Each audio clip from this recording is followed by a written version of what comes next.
Saudara-saudariku terkasih, sikap iman yang benar dibangun dengan keberanian untuk mengandalkan Tuhan dan menaruh segala harapan kita hanya padanya. Saudari-saudara terkasih dalam Tuhan, kebahagiaan adalah hal yang paling dicari oleh manusia, entah itu laki-laki atau perempuan, entah itu anak-anak, remaja, orang dewasa, ataupun lansia. Semua merindukan kebahagiaan. Dan sejarah hidup manusia, kalau boleh dilihat secara hakiki, adalah perjalanan perjuangan, sebuah upaya untuk menggapai kebahagiaan. Syukur kepada Allah karena Tuhan melalui Yesus mengajarkan kepada kita jalan yang harus kita tempuh untuk menggapai kebahagiaan. Jalan yang harus kita tempuh untuk menggapai kebahagiaan itu bukanlah jalan mengumpulkan materi, jabatan, atau juga status sosial. Karena kebahagiaan itu tidak tergantung pada kaya atau miskin. Tidak tergantung juga dari kenyang atau lapar. Tidak tergantung dari populer atau tidak dikenal. Kebahagiaan sejati hanya ditemukan oleh orang yang menemukan makna, menemukan arti di dalam hidupnya. Orang yang menemukan hidupnya berarti dan bermakna, entah kaya, entah miskin, entah kenyang atau lapar, terkenal atau tidak, ia akan memiliki kebahagiaan yang memancar dari hatinya. Dan tak seorang pun, tak ada satu kekuatan pun di dunia ini yang bisa merampas kebahagiaan dari orang-orang yang menemukan arti, makna terdalam di dalam hidupnya. Bagi orang Katolik, makna terdalam hidup kita itu adalah jika hidup kita dijalani dengan jalan yang diajarkan oleh Tuhan, yaitu jalan cinta kasih. Jalan cinta kasih ini enak untuk didengarkan, tetapi penuh tantangan jika dilakukan. Ibu bapak, saudara-saudari, teman-teman muda yang terkasih di dalam Tuhan, mencintai dan mengasihi itu tidak selalu harus dilakukan, dan bahkan tidak bisa dilakukan hanya dengan memperbolehkan dan menyenangkan orang, mendukung orang apapun yang dilakukan orang itu. Itu jelas sekali dalam kehidupan kita. Jika di komunitas kita, di keluarga kita ada seorang anak kecil, misalnya namanya Deo. Deo ini sedang bermain dengan pisau. Saya yakin Anda, saya, kita semua yang punya Deo di dalam keluarga dan komunitas kita mencintai Deo. Tetapi saat Deo sedang bermain-main dengan pisau atau benda-benda yang membahayakan, apakah kasih kita, apakah cinta kita pada Deo akan kita ungkapkan dengan membiarkan dia bermain dengan pisau itu? Membiarkan atau menghentikan? Tentu kita akan menghentikan. Atas nama kasih, kita menghentikan keasikan Deo bermain-main pisau.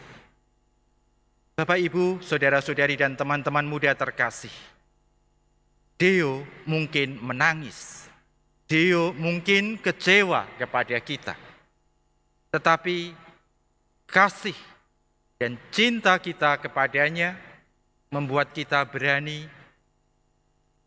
menanggung kekecewaannya, menanggung ketidaksenangannya atas perbuatan kita. Kita melakukan itu karena kita ingin agar Deo selamat.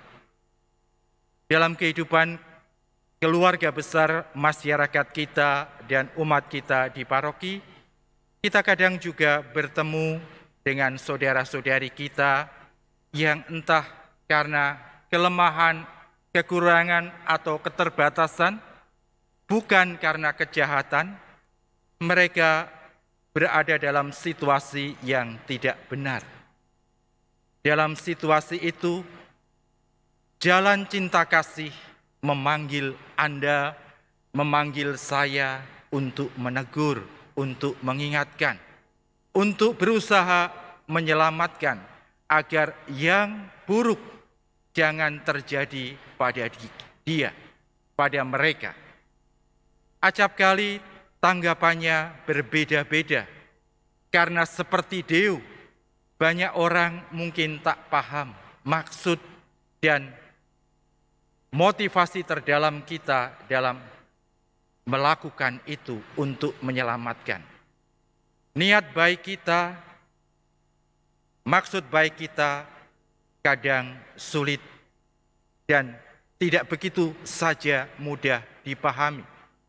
Saya kira Anda sebagai orang tua juga mengalami itu dalam kehidupan sehari-hari. Tidak serta-merta anak-anak kita melihat bahwa ada cinta yang besar di balik nasihat-nasihat dan ajaran-ajaran Anda. Banyak anak-anak yang mungkin lalu beranggapan papa, mama, papi, mami, dedi, mami, bapak, ibu itu terlalu ngatur, terlalu cerewet, nggak ngerti anak muda zaman ini. Tetapi komentar seperti itu, haruskah kita menjadi berhenti karena komentar-komentar seperti itu? Cinta sejati membuat kita terus bertahan. Dan untuk terus bertahan dalam perbuatan-perbuatan kasih seperti itu, kita tidak bisa mengandalkan uang yang kita miliki. Kita tidak bisa mengandalkan materi yang kita punya. Kita tidak bisa mengandalkan status yang kita miliki atau ketenaran atau kepopuleran kita. Kita hanya bisa menimba kekuatan dari Tuhan sendiri. Karena Tuhan Yesus, Guru kita, Guru cinta kasih kita, dialah pribadi yang telah sukses melakukan segala-galanya atas nama kasih. Ditolak, ia tidak putus asa. Dibenci, ia tidak memaki. Diusir, ia tidak lalu berhenti. Bahkan dibunuh, ia masih bisa mengampuni.